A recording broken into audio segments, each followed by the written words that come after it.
Hi, welcome to English 216, English Literature 2, or as we fondly call it, Britlit 2.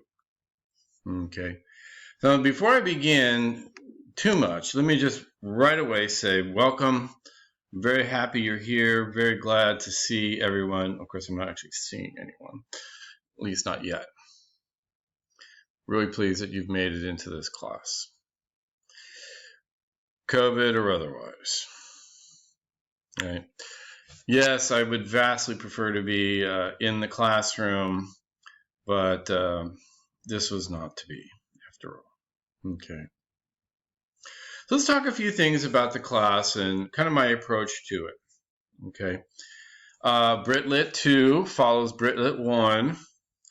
You do not have to have had Britlit 1 to take Britlit 2. Okay. They are distinct sections. Of course, you know, there are issues and things that you may learn about in the first semester course, the Britlit 1 course, that might help to understand some of the things going on in Britlit 2, but again, it's clearly not necessary, okay? To be honest, we begin with the Romantics, who quite frankly represent a pretty significant break from all the literature that came beforehand. And we'll talk about that when we talk about Romanticism when you get into the first section, okay? So I did want to make that clear. You don't have to have had the first class to take this class, okay?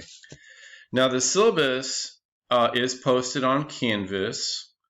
Please look it over. Please read it over as best you can, as soon as you can. And if you have any questions whatsoever, please ask me, okay? Whether you communicate to me through email, through the Canvas message system, or you come to my office hour, which, by the way, I really look forward to seeing people in my office hour. That's always, I think, kind of the best interaction that we have in this kind of online world that we live in right now. But please ask, right?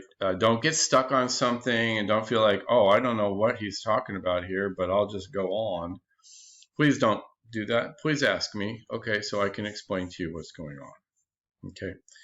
Now, probably one of the first things we need to talk about is books, okay?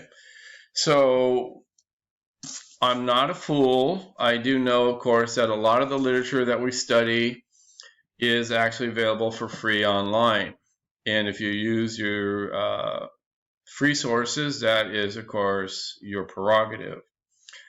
I have, however, adopted a Norton Anthology for our class, and the reason I do that, quite honestly, is I think it's the best. I think it is,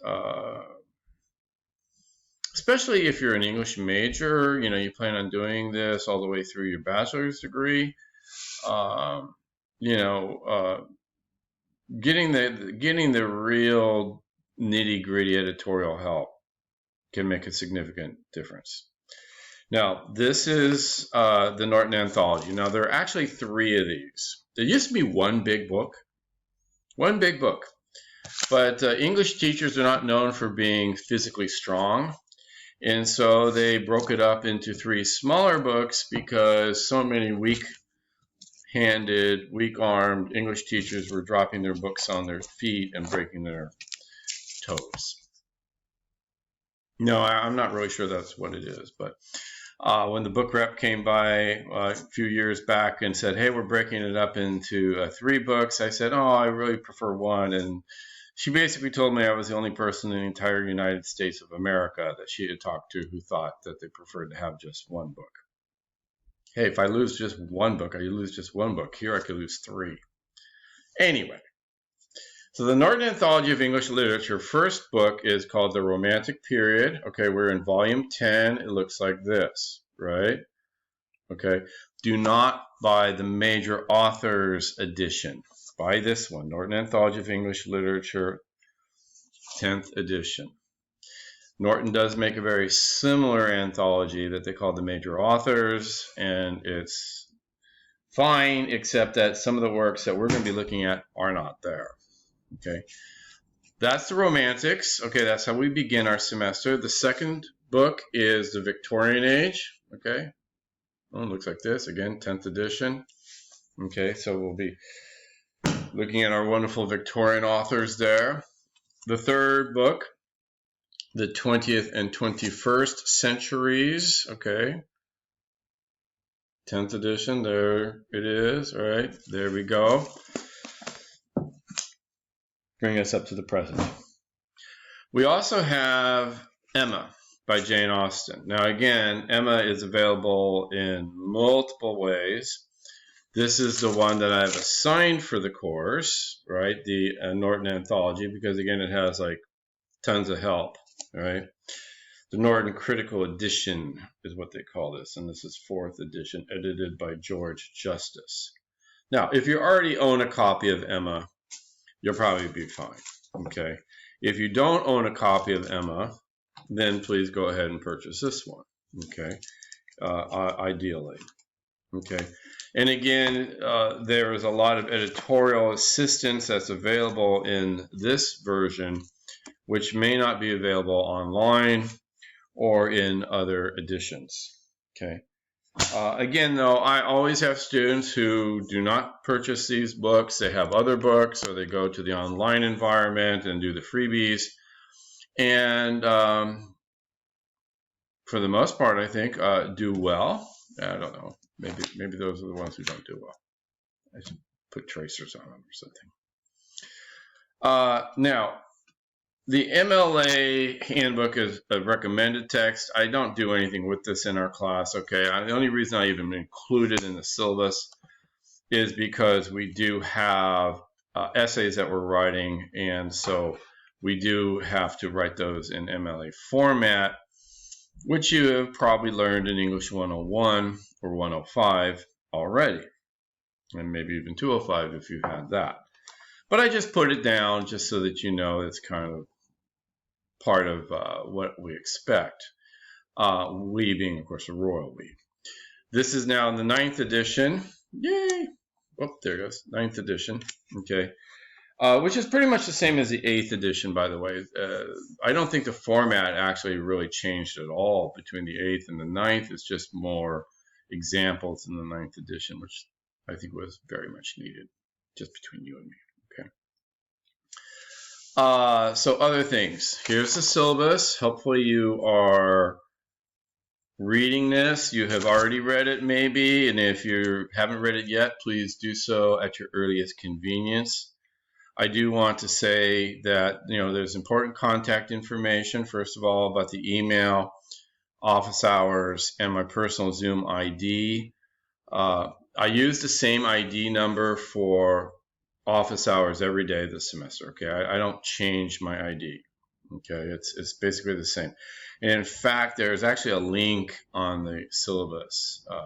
Although I have on Canvas an announcements page that has office hours, which will show you the link there, okay?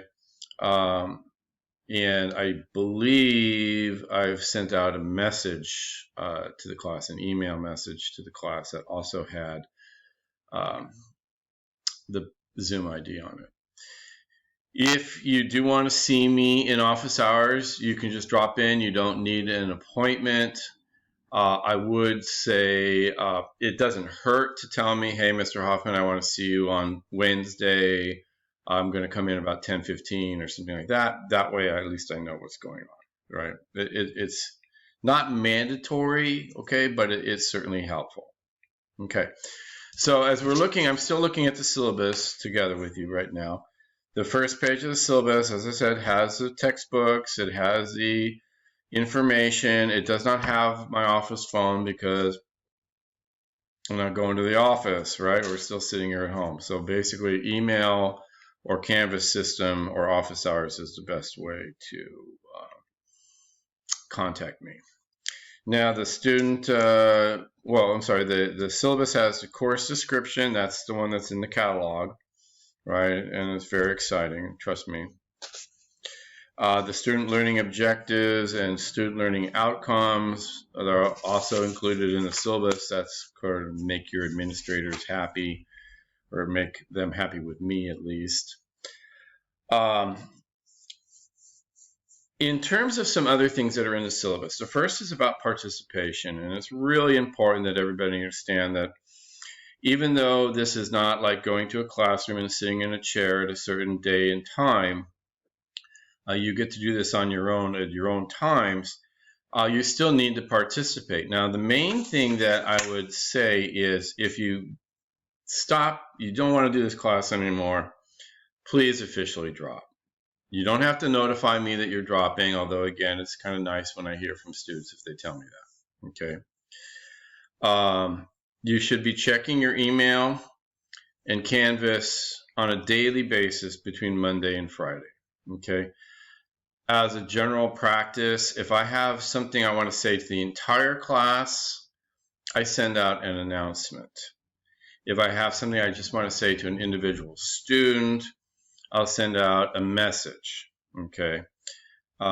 That's basically how this works. But if you're the kind of person who doesn't check your email on a daily basis, it's very likely that you're going to miss key things, key pieces of information, and that may, in fact, have a negative effect on your outcome, okay? We don't want that to happen, right?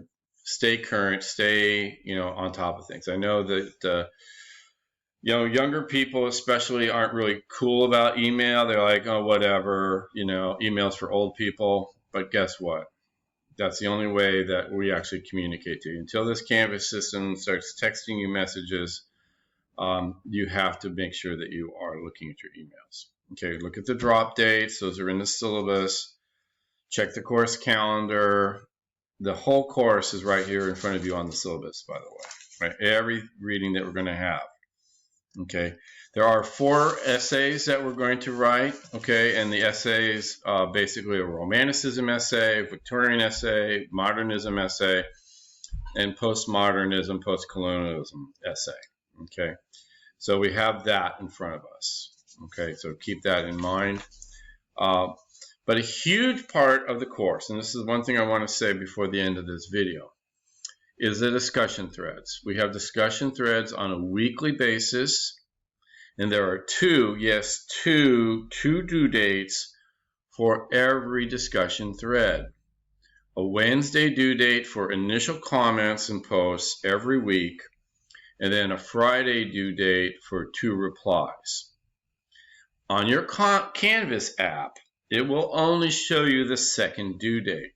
Okay, there's no way, unfortunately, for them to have 2 due dates for one assignment, which is kind of how the computer views our discussion threads. So I'm telling you today, right now, right from the beginning, and I've got notes about this in the syllabus, I've got notes about this on Canvas. Please make sure you know that the due dates are 2. So if you read the instructions, you'll see a Wednesday due date and a Friday due date. If you don't look at your discussion thread until Friday, because that's the day that it's due, you will miss 50 out of 100 points right off the bat. And you don't want to do that, okay? Again, any kind of excuses like, oh, I didn't read your instructions, I didn't listen to your video. You can imagine how I'm going to feel about that. Okay, so there you go. A couple of other things. Students with disabilities who may need academic accommodations should discuss options with their professors during the first 2 weeks of class. That is true for every class you take here at Mesa College.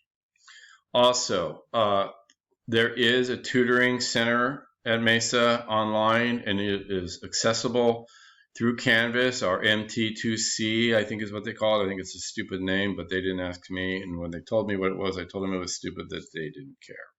Okay. Lastly, plagiarism, that's easy. Don't do it, right? Simple. Do not plagiarize. Do not copy. Do not buy papers. Do not steal papers. Do not have somebody else write your own paper, etc., etc., etc., etc., etc. I hate talking about that on the first day of the semester, but honestly, the deans make us do it. It's an issue that hopefully will not show up in this class. Usually my lit students are wonderful students. I have very, very, very few cases of plagiarism in my literature courses. I'm very much looking forward to this semester. I hope you are too. Happy reading.